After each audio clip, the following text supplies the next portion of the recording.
corações contritos. Eu gosto de uma frase do autor americano Max Lucado, que ele diz: quando nós oramos, Deus ouve. Quando Deus ouve, coisas acontecem. Jesus, ele para, e ele poderia ali ter feito lodo e passado neles. Jesus, ele poderia ter tocado naqueles homens, porque a lepra daqueles homens não muda a essência de Jesus. Diga amém. O pior que esteja acontecendo com você não muda a essência dele. Por isso você pode ter convicção que hoje você pode se achegar a ele. Talvez você pense: eu sou indigno, eu não mereço. Não, eu me achegar a Jesus? Sim, querido. Se você pensa isso, é exatamente você a matéria-prima perfeita para ele fazer aquilo que ele precisa fazer. Porque quando o homem olha para si e diz: eu não preciso de Jesus, você está declarando independência dele. Agora, quando eu e você olhamos para ele e dizemos: eu preciso dele, mas eu me sinto indigno, você é a matéria-prima perfeita para ele mostrar quem ele é, ele revelar quem ele é, ele revelar a sua grandeza, ele pegar as coisas pequenas, simples, humildes desse mundo para confundir aquelas que acham que são.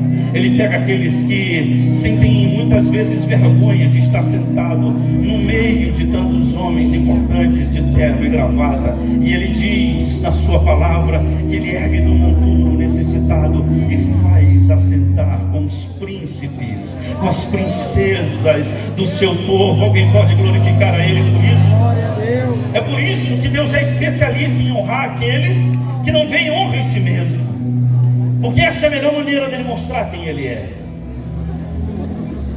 E ele continua dizendo, a única palavra que Jesus diz é: vão e mostrem-se aos sacerdotes. Talvez você não esteja entendendo, mas no livro de Levítico você vai perceber que a lei, ela era aplicada aos sacerdotes. O sumo sacerdote, juntamente com os sacerdotes, eles também tinham ali uma importância dentro da parte médica, dentro da parte em que os médicos ainda não atuavam, como o fechamento do diagnóstico. Uma vez que o leproso percebia que estava curado por alguma coisa que tinha lhe acometido, ou qualquer outro doente, ele ia apresentar-se ao sumo sacerdote, e esse avaliava e dizia: você vai encontrar isso lá em Levítico capítulo 13 e também no capítulo de número 17, e ele dizia: bem, você está completamente remido. Ali era feito então um sacrifício, 2 rolinhas eram mortas e aquele sacrifício era levantado a Deus. Quando Jesus libera aquela palavra, é isso que eu quero chamar a sua atenção: aqueles homens ainda não haviam sido curados. Diga comigo: antes do milagre ser gerado. Você não entendeu? Diga comigo: antes do milagre ser gerado, uma palavra precisa ser liberada. Eu desafio você a pegar todos os milagres que aconteceram na Bíblia. Alguém lançou uma palavra antes. Se você pegar a mulher do fluxo de sangue, ela disse: se eu apenas tocar as suas vestes. Se você pegar qualquer outro, Lázaro ressuscitando, alguém disse: chama Jesus, porque ele vai ressuscitar, ele vai curar Lázaro. O milagre ele vai ser gerado, mas você lança a palavra. Alguém pode levantar as suas mãos e lançar a palavra nessa noite? Eu vou te dar alguns segundos enquanto você lança a palavra sobre essa doença, em nome de Jesus. Eu disse hoje ao meio-dia, orando com o prefeito e a primeira-dama, eu lancei essa palavra, que hoje haveria não só conversões, mas também curas, em nome de Jesus. Lance essa palavra nessa noite, lance essa palavra. Haverá em nome de Jesus retorno dos filhos que saíram de casa. Haverá em nome de Jesus. Diga comigo sobre o seu casamento: Senhor, eu declaro sobre o meu casamento em nome de Jesus. Senhor, restauração completa. Diga, lance a palavra antes do milagre ser gerado. Comece a movimentar o sobrenatural nessa noite. Aleluia.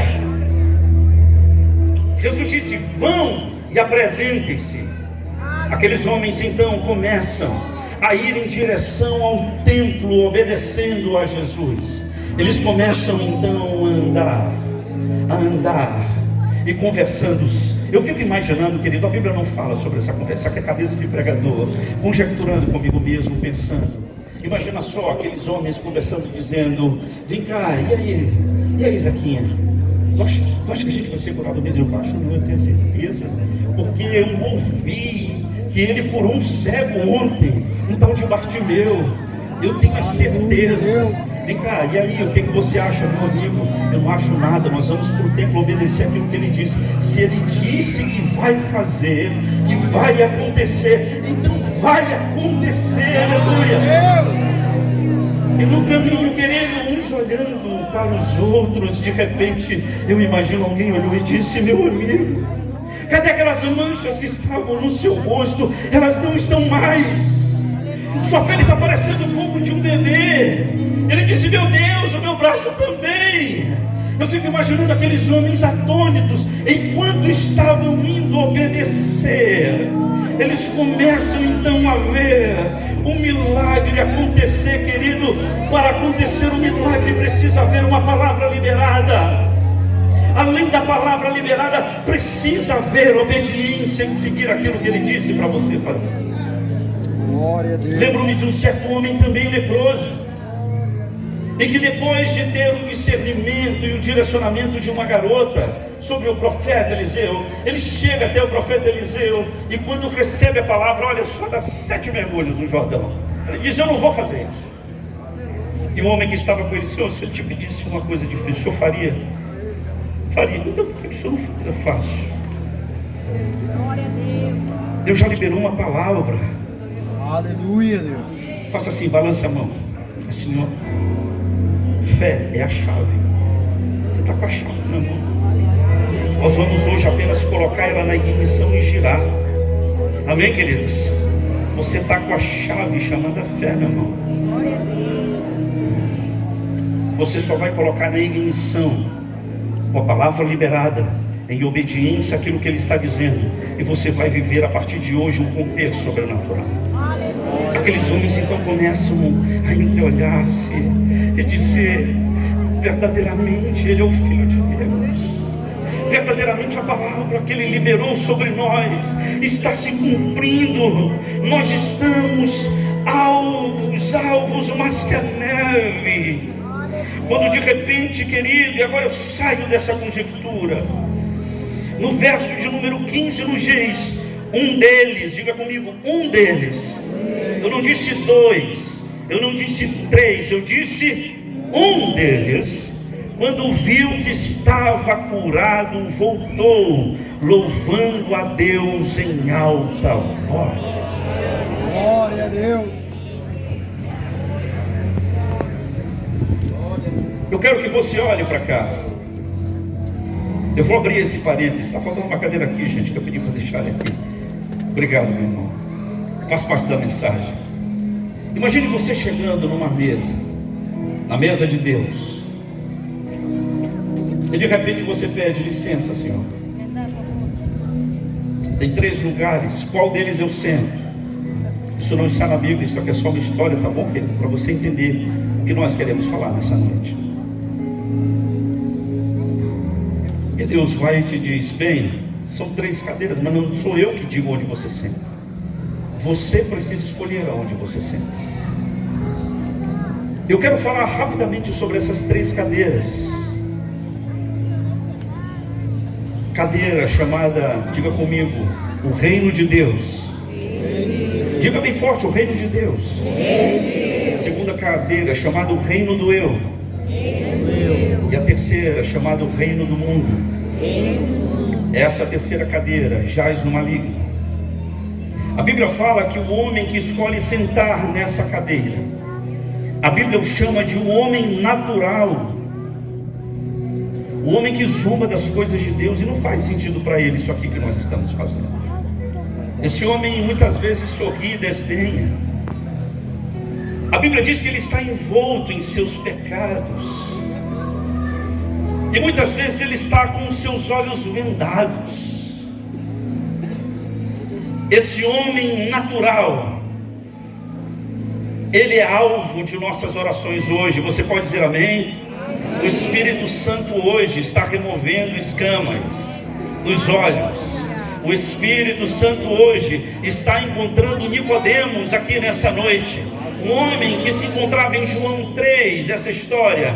Ele chega na surdina da noite. Ele é um grande exegeta bíblico, ele é um grande estudioso da Bíblia, mas ele falava sobre Deus e não de Deus. Você pode dominar toda a Bíblia e ainda assim não conhecer a Deus.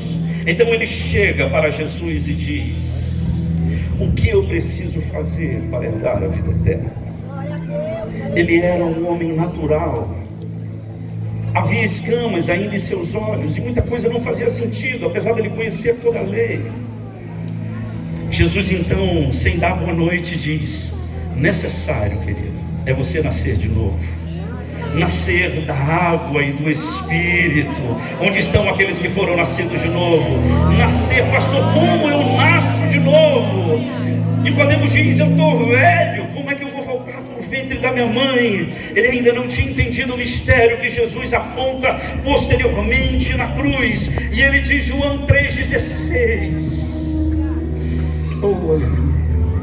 Um versículo pequeno o suficiente para você escrever num guardanapo, mas forte o suficiente para 2000 anos depois ainda penetrar no coração do homem. Por Deus tanto amar o mundo, entregou o seu único filho, para que todo aquele que nele crê não pereça, não vá em direção ao inferno, mas tenha vida eterna com Deus.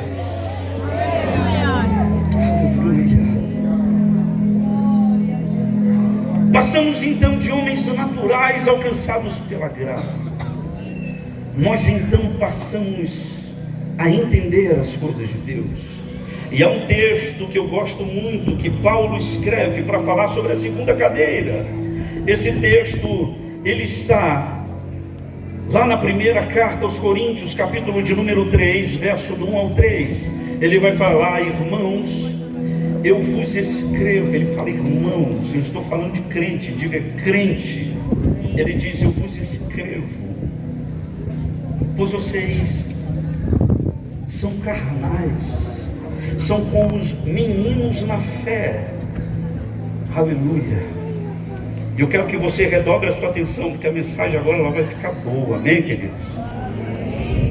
Se a primeira cadeira é para o homem que não conhece a Deus, a segunda é para aquele que já conhece, porém ele anda como um homem carnal.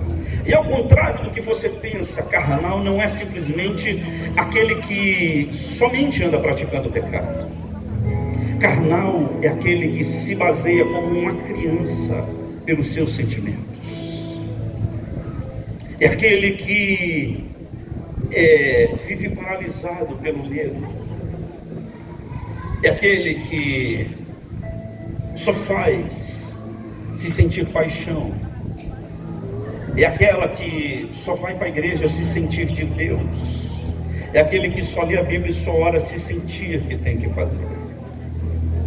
Paulo diz: vocês são meninos por estarem se comportando assim. Vocês precisam ir para um próximo nível. Diga um próximo nível. Esse é o convite de Jesus para você nessa noite. Você já saiu da cadeira do homem natural,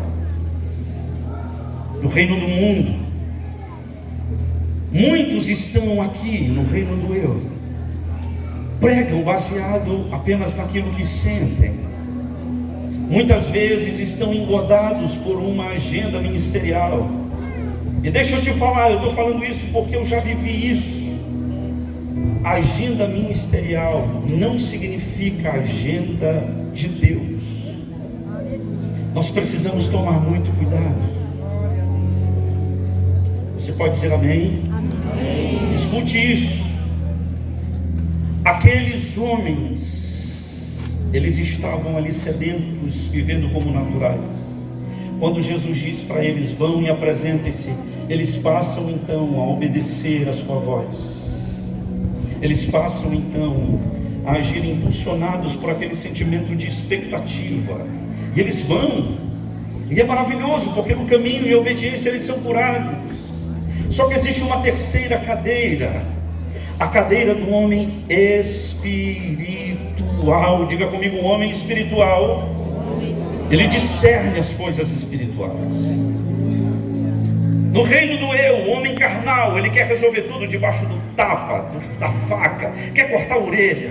No reino espiritual, ele sabe que com uma bacia e com uma toalha, ele mostra quem realmente é o maior no reino dos céus.